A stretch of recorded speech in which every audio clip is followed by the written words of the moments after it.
김영수는 거실 소파에 깊숙이 몸을 맡겼다. 75년이라는 긴 세월이 그의 어깨를 짓누르고 있었고, 탁자 위에 어지럽게 놓인 약봉지들이 그 무게를 증명하고 있었다. 건강검진 결과지의 빨간 글씨들이 눈에 들어왔다가 다시 흐려졌다. 그는 손에 든 가족 사진을 바라보았다. 사진 속 아들과 딸의 밝은 미소가 지금의 현실과는 너무나도 대조적이었다. 아버지, 정말 죄송해요. 하지만 이제 우리도 한계예요. 아들 민호의 목소리에는 죄책감과 절망이 뒤섞여 있었다. 45년을 살아오면서 아버지에게 이런 말을 해야 하는 날이 올 줄은 몰랐을 것이다. 아버지, 요양원이라고 해서 나쁜 곳이 아니에요. 오히려 전문적인 케어를 받으실 수 있고, 젊은 시절 가족을 위해 새벽부터 밤늦게까지 일했던 기억들, 딸 수정의 말은 점점 작아졌다. 42년간 아버지의 든든한 보호 아래 자라온 그녀에게 이 순간은 마치 세상이 뒤바뀌는 것 같았을 터였다. 영수는 조용히 고개를 끄덕였다. 그 작은 고갯짓 속에는 평생의 무게가 담겨 있었다. 아이들의 학비를 위해 자신의 꿈을 접었던 순간들, 아내를 떠나보내며 홀로 견뎌낸 외로운 밤들. 그 모든 것이 이 한순간으로 압축되어 그의 가슴을 짓눌렀다. 그래. 나도 이제 어쩔 수 없구나. 그의 목소리는 바람에 흩어지는 낙엽처럼 힘없었다. 하지만 그 속에는 자식들에 대한 이해와 사랑이 고스란히 담겨 있었다. 영수는 알고 있었다. 자식들도 충분히 힘들어했다는 것을, 이 결정이 얼마나 어려운 것이었는지를. 방으로 향하는 발걸음은 무거웠다. 50년간 살아온 이 집의 모든 모서리, 모든 벽지의 무늬, 심지어 삐걱거리는 마루바닥의 소리까지도 그에게는 소중한 기억이었다. 옷장을 열어 오래된 옷들을 꺼내는 동안 그는 각각의 옷에 얽힌 추억들을 떠올렸다. 결혼식 때 입었던 정장, 아이들 운동회에 갔을 때의 점퍼, 아내와 함께 여행 갔을 때 산 셔츠. 각각이 하나의 이야기였고 하나의 인생이었다. 가방에 넣으면서도 그는 망설였다. 정말 이것들이 자신에게 필요한 전부일까? 75년의 인생을 이 작은 가방 하나에 담을 수 있을까? 그때 손에 걸린 것이 있었다. 대학교 앨범이었다.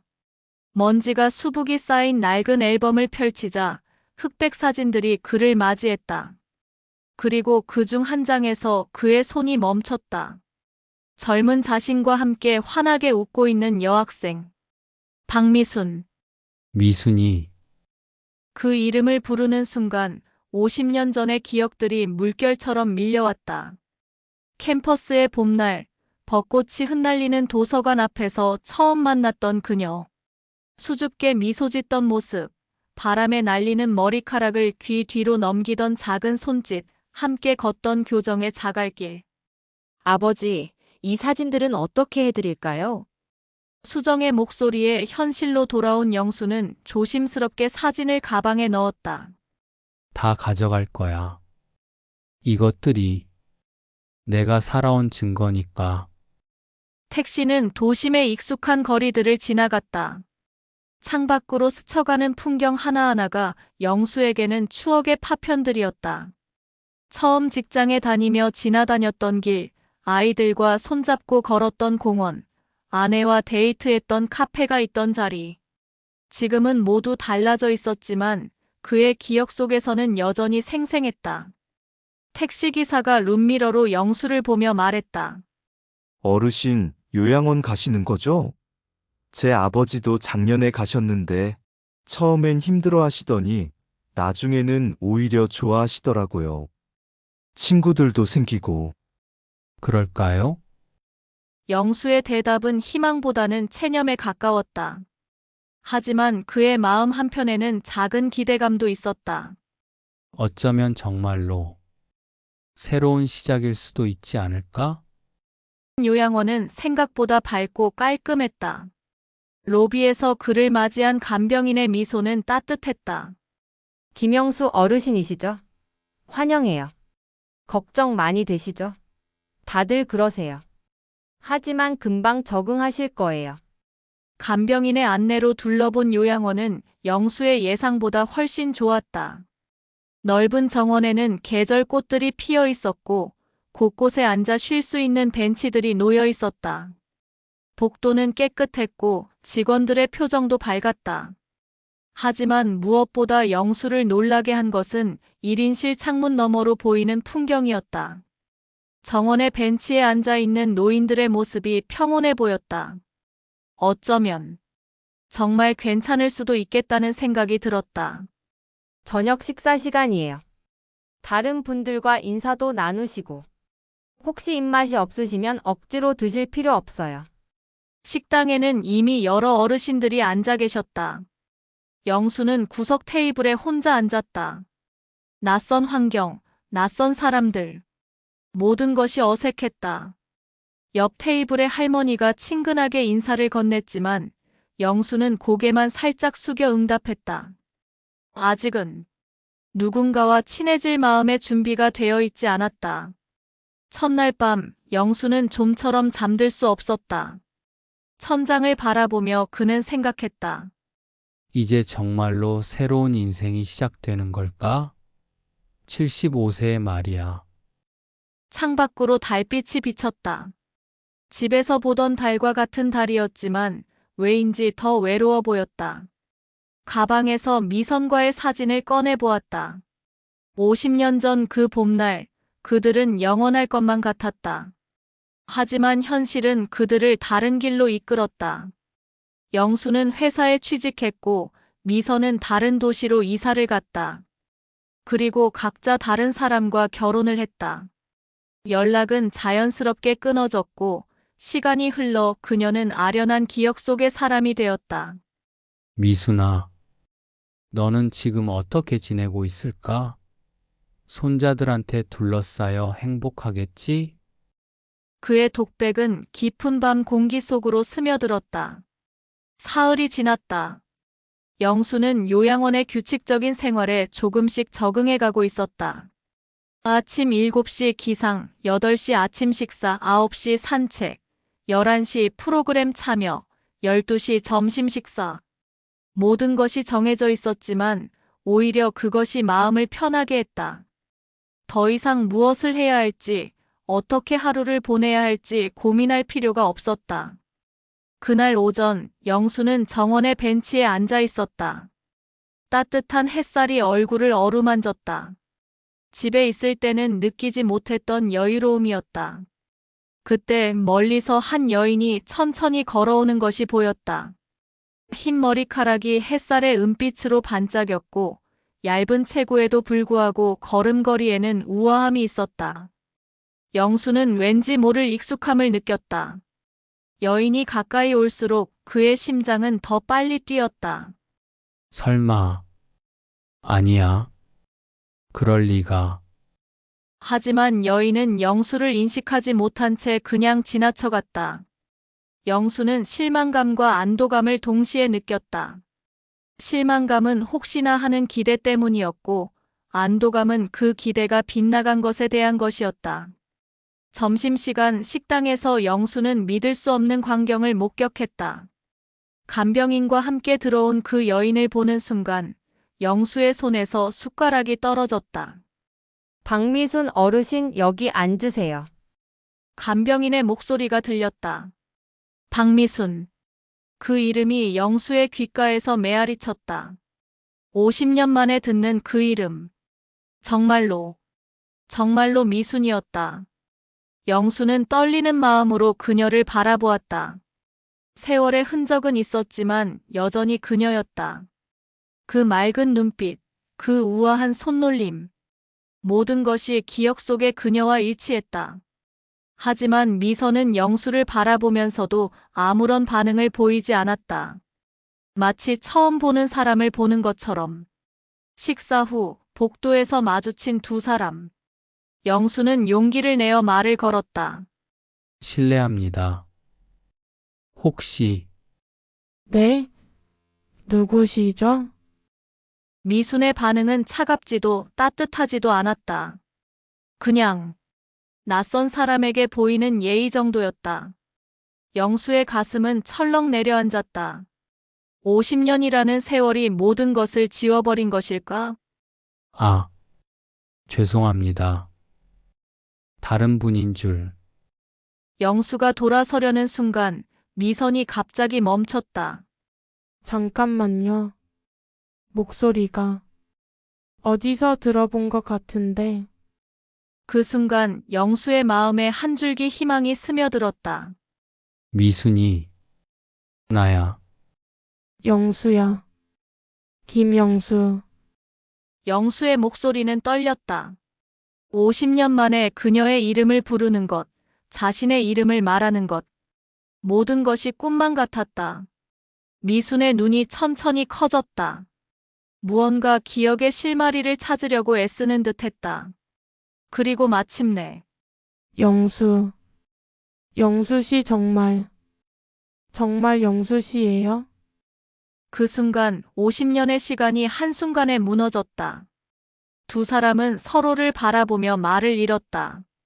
시간은 멈춘 것 같았고 세상에는 오직 그들 둘만 존재하는 것 같았다.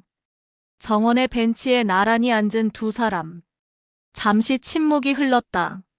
무엇부터 말해야 할지, 어떻게 시작해야 할지 당황스러웠다. 저 요즘 기억이 자꾸 가물가물해져서 치매 초기래요. 하지만 영수 씨 목소리는 이상하게 기억이 나요. 미순의 솔직한 고백에 영수의 가슴이 아팠다. 그녀도 많은 것을 잃어가고 있구나. 미순아, 정말 오랜만이다. 50년? 아니면 그보다 더? 잘 모르겠어요.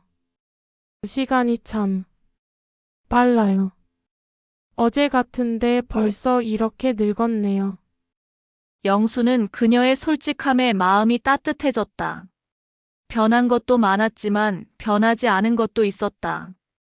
그 순수함, 그 솔직함. 그때 우리 도서관 앞 벤치에서 별 보며 이야기하던 거 기억나? 아, 맞아요. 별이 정말 예뻤죠. 영수 씨가 항상 저 별을 따다 줄게 그랬는데, 미순의 눈이 반짝였다. 기억이 돌아오는 순간이었다. 바보 같았지? 그때는 뭐든 할 수 있을 것 같았거든. 바보 같긴. 그래도 로맨틱했어요. 두 사람이 함께 웃었다. 50년의 공백이 한순간에 메워지는 것 같았다. 그날 밤 영수는 오랜만에 편안한 잠을 잤다. 꿈속에서 그는 다시 젊어졌고 미순과 함께 캠퍼스를 걸었다. 벚꽃이 흩날리는 봄날, 그들은 손을 잡고 미래를 꿈꾸었다. 영수 씨, 우리 언제까지 이렇게 함께 있을 수 있을까요? 영원히. 라고는 할 수 없겠지만 마음만은 항상 함께 할 거예요. 꿈속의 약속이 현실이 된 것일까? 영수는 미소를 지으며 잠에서 깨어났다. 다음 날부터 두 사람의 일상이 시작되었다. 함께 산책하고, 함께 식사하고, 함께 프로그램에 참여했다. 요양원의 다른 어르신들도 두 사람의 특별한 관계를 눈치챘다. 저 두 분 옛날에 연인 사이였나 봐요. 보기 좋네요. 이 나이에도 사랑이 있다니. 사람들의 시선이 따가웠지만 두 사람에게는 중요하지 않았다. 50년 만에 다시 만난 기적, 그것만으로도 충분했다. 미술 시간, 두 사람은 나란히 앉아 그림을 그렸다. 영수는 서투른 솜씨로 꽃을 그렸고 미수는 무언가에 집중하며 붓을 움직였다. 영수 씨, 제 그림 어떤 것 같아요? 뭔가 그리고 싶었는데 뭔지 모르겠어요. 미순이 보여준 그림은 벤치에 앉은 두 사람의 실루엣이었다. 석양을 배경으로 한 아름다운 그림이었다. 이거 우리 같은데? 그래요? 신기하다. 손이 알아서 그린 것 같아요. 영수는 감동받았다. 기억을 잃어가는 그녀의 무의식 속에서도 그들의 사랑은 살아있었던 것이다. 미순아, 이 그림. 나한테 줄래? 네, 가져가세요. 영수 씨가 좋아하시면 기뻐요. 그날 저녁 영수는 그림을 방에 걸어두고 오랫동안 바라보았다. 그림 속 두 사람은 행복해 보였다. 마치 지금의 자신들처럼. 일주일이 지나고 한 달이 지났다. 두 사람은 하루도 빠짐없이 함께했다. 아침 산책, 점심 식사, 오후 프로그램. 모든 것을 함께했다. 하지만 미순의 기억은 점점 더 가물가물해졌다. 어떤 날은 영수를 알아보지 못하기도 했다. 누구세요? 왜 계속 따라다니세요? 그런 날이면 영수의 마음은 찢어졌다. 하지만 그는 포기하지 않았다. 미순아, 나야. 영수야. 우리 함께 별 보던 거 기억나? 그런데 당신은 누구세요? 별이요? 아, 맞아요. 예뻤죠. 이런 일이 반복되었지만 영수는 계속해서 그녀 곁에 있었다. 사랑은 기억보다 강하다는 것을 그는 믿고 있었다. 어느 날 오후 정원 벤치에 앉아있던 미순이 갑자기 영수의 손을 잡았다. 영수 씨, 저 가끔 기억이 안 날 때가 있어요. 그럴 때마다 무서워요. 괜찮아. 내가 기억할게. 미순이의 모든 순간들을. 고마워요. 이렇게 다시 만날 줄 몰랐어요. 신기해요. 나도 요양원에 오기 싫었는데 이제는 매일이 기대돼. 정말요? 정말이야. 미순이 때문이야. 그날 저녁 노을이 특히 아름다웠다. 붉은 빛이 하늘 전체를 물들이고 있었고 정원의 나무들이 실루엣을 만들어내고 있었다. 영수 씨, 오늘 하루가 참 좋았어요. 나도. 미순아, 이번엔 절대 놓치지 않을게. 우리 이제 시간이 많지 않죠? 미선의 말에 영수의 가슴이 아팠다. 하지만 그는 웃으며 대답했다. 그래서 더 소중한 거야. 하루하루가 선물이야. 두 사람은 손을 꼭 잡고 노을을 바라보았다. 50년 전 도서관 앞에서 별을 보며 꿈꾸던 그 시절처럼. 아니, 그때보다 더 소중하고 간절하게. 영수는 생각했다. 인생이 참 신기하다고. 가장 힘들 때 가장 큰 선물이 오는구나. 사랑은 정말 나이가 없나 보다. 아니, 오히려 나이가 들수록 더 깊어지는 것 같다. 젊은 시절의 사랑이 열정이었다면 지금의 사랑은 이해와 감사였다. 영수 씨, 내일도 같이 산책해요. 그럼 매일매일 함께 걸을 거야. 노을이 지고 별들이 나타나기 시작했다. 50년 전 그들이 바라보던 그 별들이었다. 별들은 변하지 않았지만 그들은 많이 변했다. 하지만 변하지 않은 것도 있었다. 서로를 바라보는 그 따뜻한 눈빛, 그 소중함. 때로는 끝이라고 생각했던 곳에서 새로운 시작이 기다리고 있다. 황혼이라고 해서 어둠만 있는 건 아니다. 가장 아름다운 빛도 황혼에 있었다. 김영수와 미순의 이야기는 계속된다. 매일매일 순간순간. 그들에게 주어진 시간이 얼마나 남았는지는 아무도 모른다. 하지만 그것은 중요하지 않다. 지금 이 순간 그들은 행복하다. 그리고 그것으로 충분하다. 사랑은 시간을 초월한다. 기억을 초월한다. 그리고 나이를 초월한다. 75세의 김영수가 다시 사랑에 빠진 것처럼 우리 모두에게는 새로운 시작의 가능성이 있다. 언제든 어디서든.